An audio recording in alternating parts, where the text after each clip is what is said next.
Bismillahirrahmanirrahim. Assalamualaikum warahmatullahi wabarakatuh. Kita kembali lagi pada mata kuliah Praktikum Antarmuka dan Microcontroller.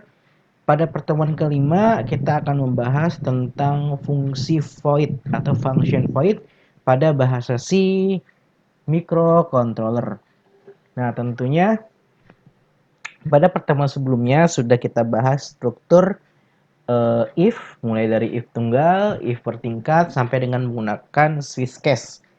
Nah, sekarang kita akan mencoba untuk mendeklarasikan untuk function ya atau fungsi void pada sebuah bahasa C. Nah, sebenarnya fungsi itu banyak sekali cara mendeklarasikannya. Di antaranya adalah ada fungsi atau function yang untuk mengembalikan nilai, atau function yang untuk memberikan sebuah nilai, ataupun function yang sistemnya tidak mengembalikan apapun.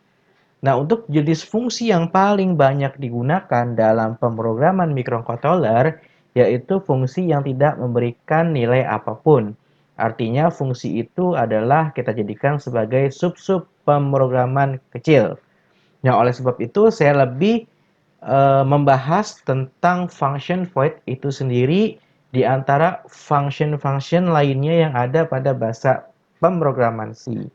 Karena bahasa pemrograman C function yang digunakan umumnya untuk pemrograman aplikasi.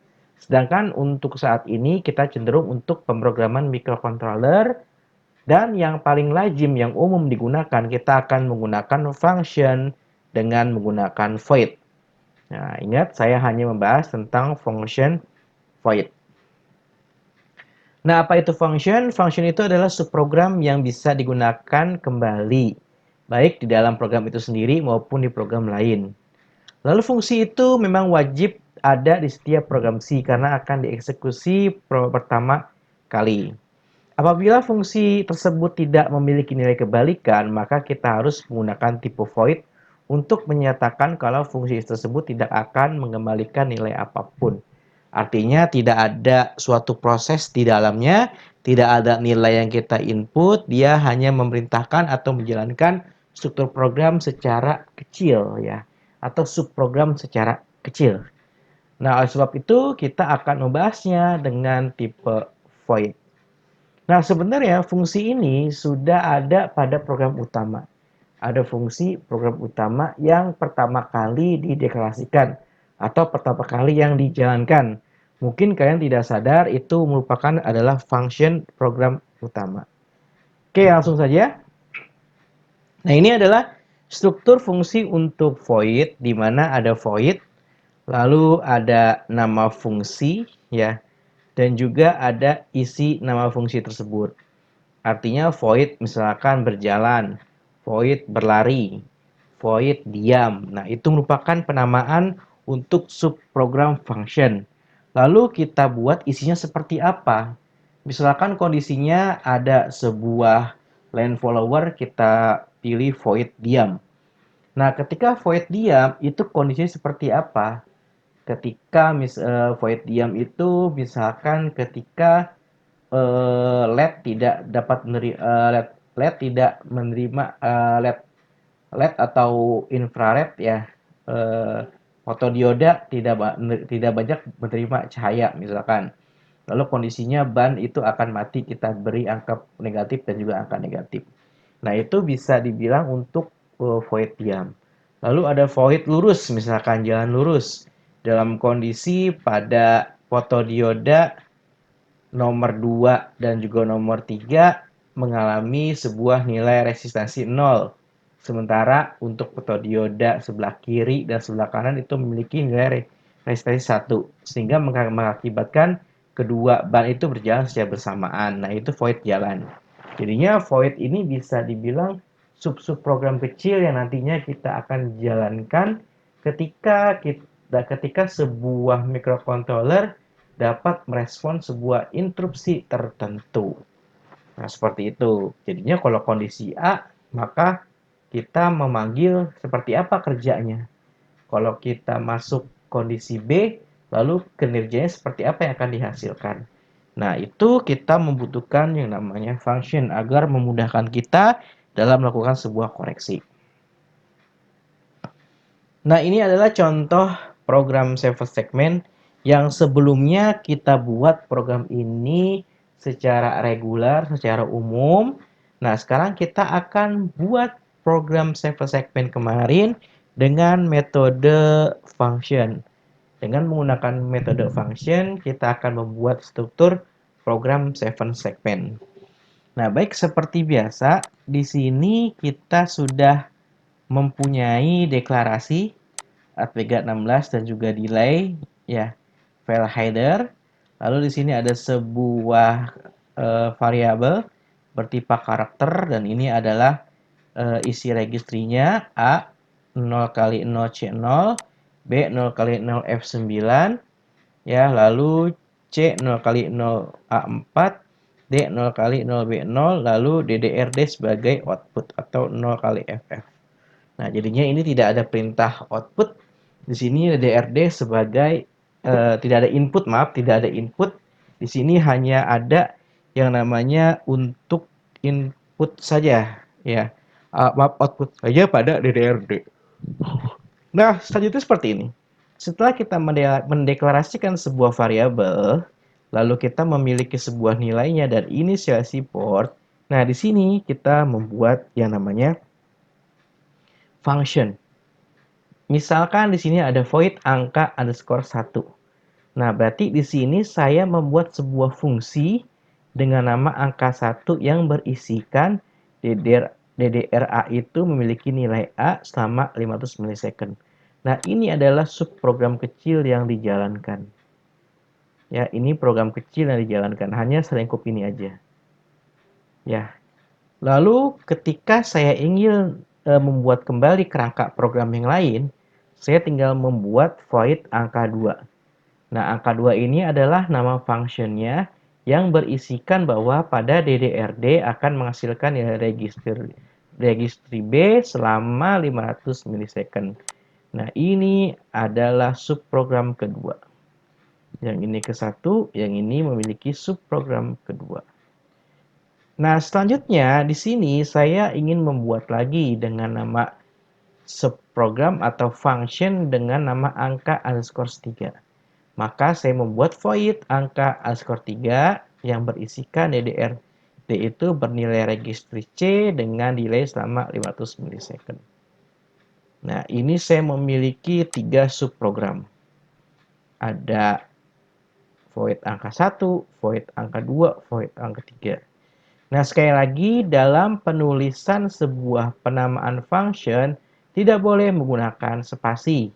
Ya, kalau kita ingin menggunakan spasi pun harus menggunakan underscore seperti ini. Ya, sekali lagi dalam menggunakan function tidak boleh menggunakan spasi. Ya, harus satu kesatuan utuh, artinya satu kalimat, kalaupun mau dipisah bisa menggunakan tanda underscore. Nah, selanjutnya ini adalah program sederhana sekali dan juga contoh program yang bisa dibilang sangat mudah dipahami, ya. Jadi saya sudah membuat 3 kerangka subprogram, yaitu void angka 1, void angka 2, void angka 3. Nah, ketika saya ingin menjalankan programnya, maka ini ada yang namanya program utama, ada subprogram, ada program utama. Nah, program utamanya ada di ini, void main void. Nah, ini adalah yang kerap kita gunakan untuk sebagai program utama. Ada void main void. Nah, atau default bawaannya dari sebuah program bahasa C, pasti ada namanya void main void. Karena ini akan dijalankan sebagai program utama. Nah, di sini ada perulangan, saya menggunakan while. Ya, di dalam ini kombinasi menggunakan while untuk function. Ya, kenapa saya menggunakan while sekali lagi? Karena kalau tidak menggunakan while, ketika program sudah membaca sampai angka 3 dan selesai, maka tidak ada perintah apapun pada microcontroller akan menyebabkan mesin mati. Ya, artinya mesin mati itu ya nggak ada aktivitas karena tidak ada yang diinterupsikan. Sementara di penjelasan yang lalu sudah saya jelaskan, fungsi while ini berfungsi untuk looping. Artinya ketika sudah selesai pada pembaca subprogram angka 3, maka dia akan pindah kembali ke angka 1 dan seterusnya. Sehingga akan terjadi sebuah looping Dan pada aplikasi real yang ada pada perangkat hardware akan terus berjalan dan tidak ada mati karena dia terus berjalan. Oke, balik lagi pada fungsi function atau subprogram. Di sini kita sudah memiliki 3 subprogram, program 1, program 2, dan program 3. Ditandai dengan void, ya, lalu nama functionnya diikuti tanda kurung kurawal tutup, ya. Lalu di sini ada buka kurung, ya. Di sini ada deklarasi yang kita inginkan seperti apa. Jangan lupa titik koma untuk mengakhiri sebuah statement, titik koma untuk mengakhiri sebuah statement. Nah, selanjutnya pada program utama void main void, ini tinggal kita panggil aja angka 1. Tutup kurung, buku kurung, titik koma. Lalu kita panggil angka 2, angka 3, sesuai dengan kebutuhan saja. Nah, nilai-nilai yang ada angka 1 ini ketika dijalankan, maka dia akan membaca subprogramnya. Wah, angka 1. Di sini ada sebuah function angka 1. Maka program ini akan mencari subprogramnya. Di mana ya? Oh, ini ternyata. Ya, dan dia melihat isinya. Oh, ini isinya. Dan seterusnya. Setelah selesai 500 milisecond dan dia selesai, maka dia akan pindah ke selanjutnya. Yaitu angka 2 dan juga angka 3. Dan seterusnya hingga sampai program ini akan looping dan akan terus dibaca oleh si microcontroller. Nah, yang perlu diperhatikan dalam penulisan atau pemanggilan function, kalian cukup memanggil nama void-nya saja atau nama function-nya saja. Tidak usah menggunakan void.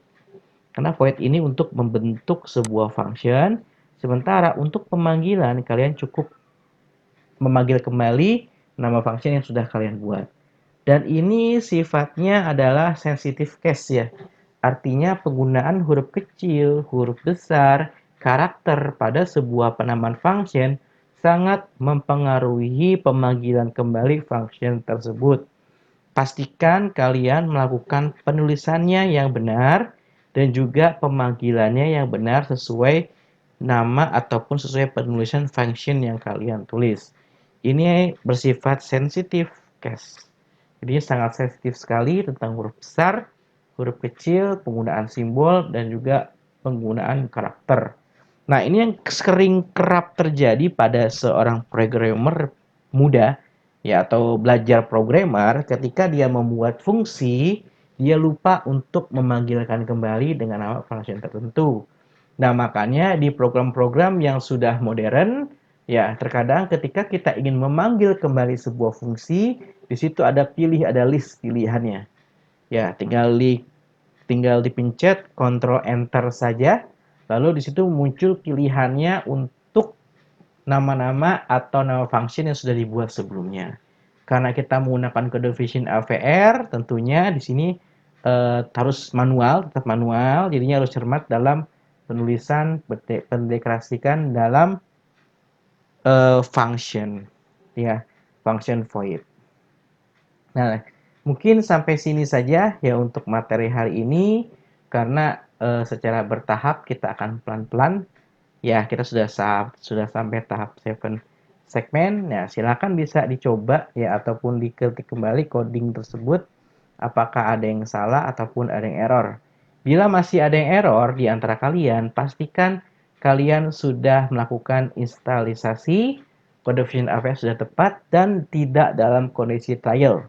Harus sudah terregistri untuk kode Vision AVR-nya. Baik, terima kasih atas perhatiannya. Semoga dapat dipahami dan dapat dimengerti. Sekian dari saya. Assalamualaikum warahmatullahi wabarakatuh.